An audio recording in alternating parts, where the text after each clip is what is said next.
Nag-iinit na usapan, umatikabong bangayan, diskusyon na may resolusyon. Sa kauna-unahang talakserie sa telebisyon, face-to-face na with pambansang kapitana, Miss Ami Perez. Happy morning, mga Sausawera at Sausawera! Handa na po ba tayo sa talakan? Saan ba kayo? Sa mula o sa puti? Sa Korean, ready na rin ba?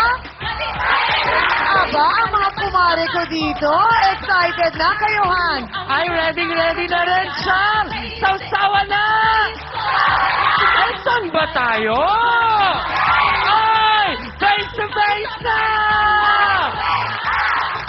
Gusto mo bang makisawsaw sa araw ng kaibigan? Bangayan ay solusyonan! Sinong sisimango? Sinong hinite? Ang mga problema? Huwag mong talikuran. Harapin mo, face-to-face! Hello mga kapatid! Nako, eto na naman po kami kumakatok sa inyong mga tahanan. Kaya karangalan po namin na kayo ay naku naman makasama at pagbuksan. Kaya tara na, sama-sama po tayong makiamoy ng mga latest na talakan at sabay-sabay din natin pakinggan ang pagputok ng iba't ibang mga reklamo. Pero syempre, unahin muna natin na pakinggan ang mga comments at suggestions ng mga napakasipag nating mga online sausawero at sausawera sa internet. Ito po ay galing kay Joel Moles ng Gonob. Sabi niya, hello Chang Ami, pag nakikita ko ang F2F dito sa FB wall ko ay nag-aalala ako agad.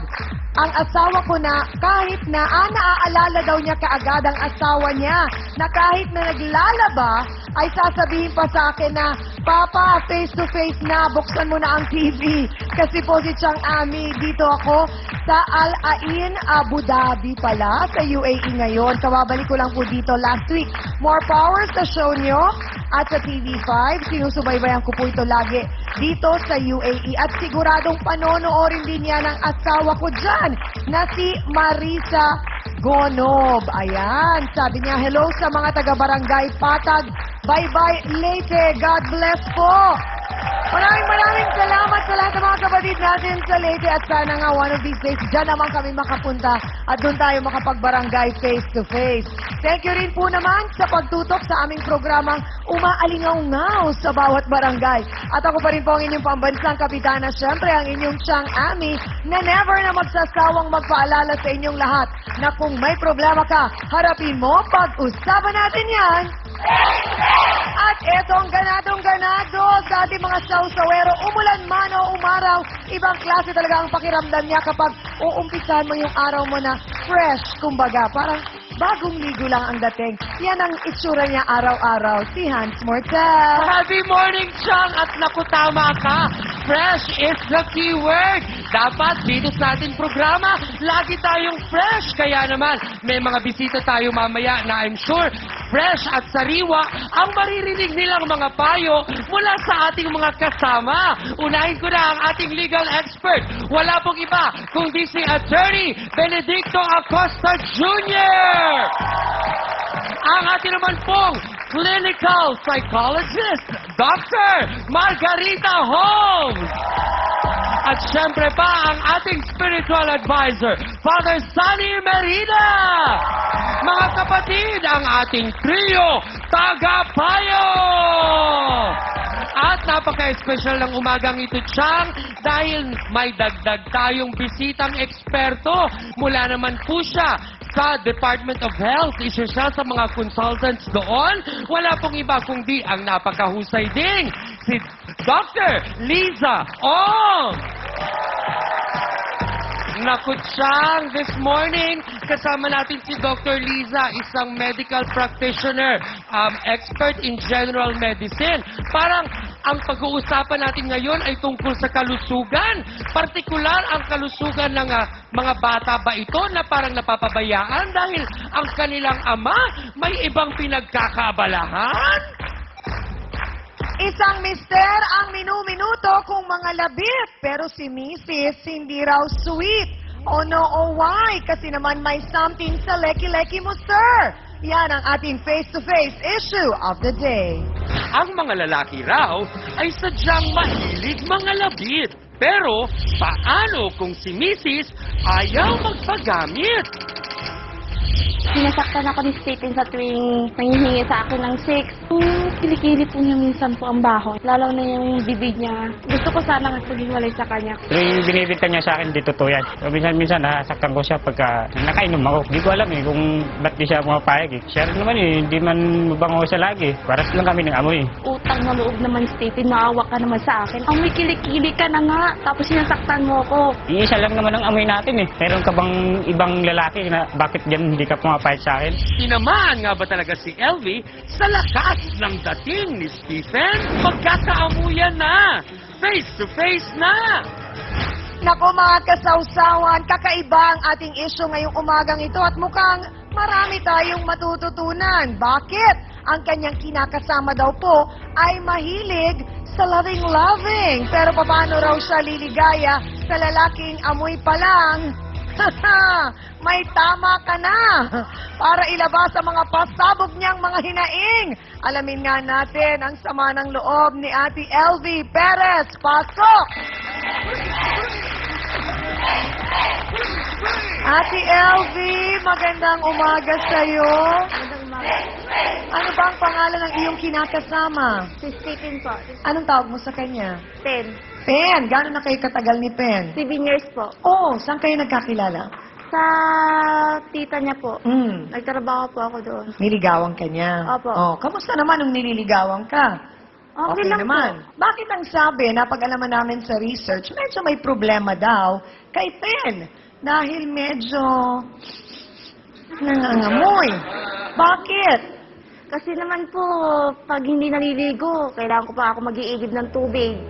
Nung sinagot mo ba siya bilang mag-boyfriend-girlfriend kayo, medyo na siyang smell? Wala pa? Wala pa po, pero Oh. yung bibig niya meron po. Oh!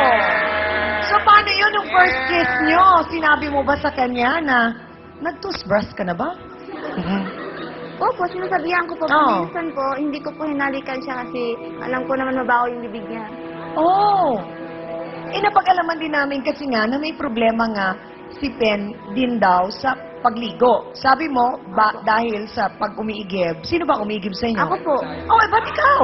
Ano ba ginagawa niya? Bakit hindi siya pwedeng makapag-igib? Minsan po may ginagawa po sa bilyaran. Minsan ako pa na Ano ginagawa niya sa bilyaran? naglalaro po. Naglalaro. Akala ko nagtatrabaho siya doon. Wala siyang trabaho. Wala siyang trabaho. Ikaw ang nagtatrabaho. Opo, nagtitinda Oh my ng basahan.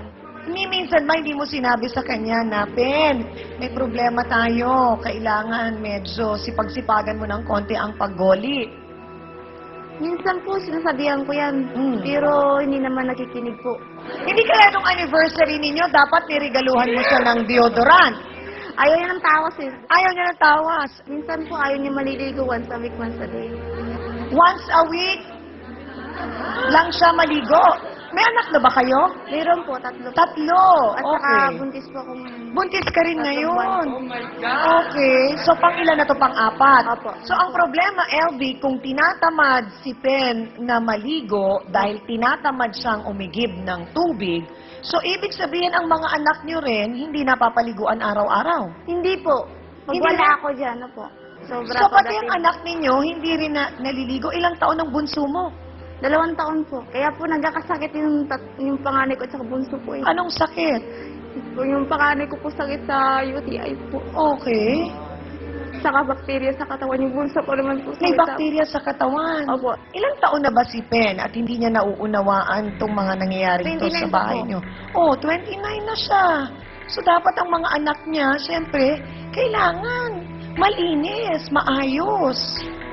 Sarili nga, hindi niya maintindihan Yun. yung sarili niya eh. At ang dinadahilan lang niya kasi tinatamad siya. Opo.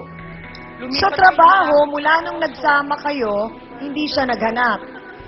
Nagtrabaho siya noon po, pero ngayon 3 buwan na to, hindi pa po. Pero ang sipag niya mga labit, Ate LV. Umaga, gabi, tanghali, yung ginagawa niya sa akin. Ano, umaga? Gabi, tanghali po. Oh, Kaya nga ayoko po kasi minsan po nakikita sa mga bata. sa 7 years, ganun ang setup niyo? Opo. Umaga, Gabi, tanghali. gabi. Hindi, tanghali muna.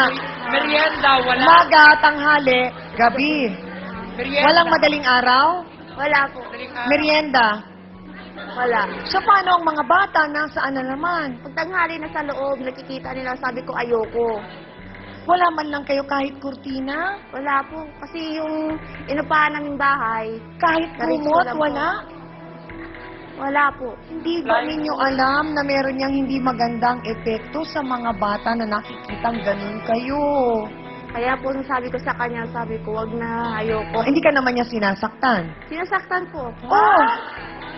Umiinom siya. Opo. Ah! Nang bababae. Opo. Ah! Nagsusugal. Opo. Ha! Ay, naka-jackpot Okay. So, Jackpot! oo. Nang bababae. Opo. Okay. Umiinom. Opo.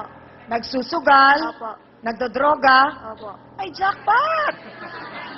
Tanong ko, mahal mo ba siya, LV? Opo. Ah, mahal niya. Mahal niya. Wala naman tayong magagawa at wala tayong niya na. wala tayong maikokontra doon. So, kumbaga, kung natiis mo ng 7 taon, kaya mo pang tiisin ng 7 pang taon. Or mas mahaba pa. Ay, hindi na po. Hindi ko na po kaya. Kasi nakakapagod na din po mag-intindi sa kanya. Eh. Madalas raw siyang mga labit pero tuwing hindi siya makakahirit, parang bulkan kapag siya ay nagalit. Ano ba ang kanyang pinagkakaabalahan kung bakit nagiging pabayasa sa kanyang sarili? Narito po si Stephen Templasa. Pasok!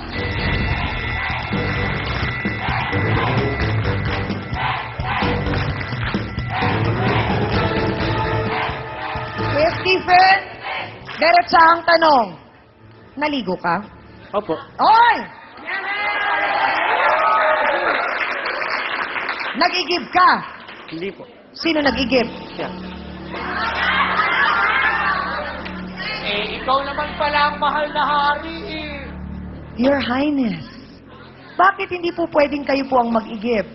Kasi po, siya naman pong kilala doon sa igiban namin eh. O ba't hindi po kayo magpakilala? Subukan po ninyo. Saka Para hindi- pwede rin kayong mag-igib. Steven, mag-iinip ako, tabi! Oo. Hindi na Di- kaya hindi umigib nyo- ng tubig. Ha? Hindi na naman kaya umigib ng tubig po kahit malapit po. Kasi tamad po. Hindi naman tao tamad. Talaga? Diretsahang tanong, Pen. Sinasaktan mo ba si LV? Hindi po. Oh, napakasinungaling. Sinungaling. Diretsahang tanong pa rin. May babae ka. Wala po. Ah, sinungaling. Diretsahang tanong. Nagsusugal ka ba? Pinsan-minsan po. Oh. Diretsahang tanong. Umiinom ka ba? Pag may nagyaya po. Wow! Wow! Diretsahang tanong ulit. Madalas ka bang mga labit? Sa gabi po. Sa gabi lang naman pala. Sabi mo umaga tanghali, gabi lang. Sigurado akong gusto niyong malaman ang mga dahilan ni mahal na Haring Stephen. Baka tutukan niyo. Alamin ko yan sa pagbabalik ng... Babaho daw ako. Sabi ko, hindi naman ako mabaho eh. Bakit? Totoo naman talaga. Sinubukan mo bang i-check? Sinubukan ko po yun. Chinek mo. Ganon. Isang linggo, isang araw na maliligo. Paano hindi ako yung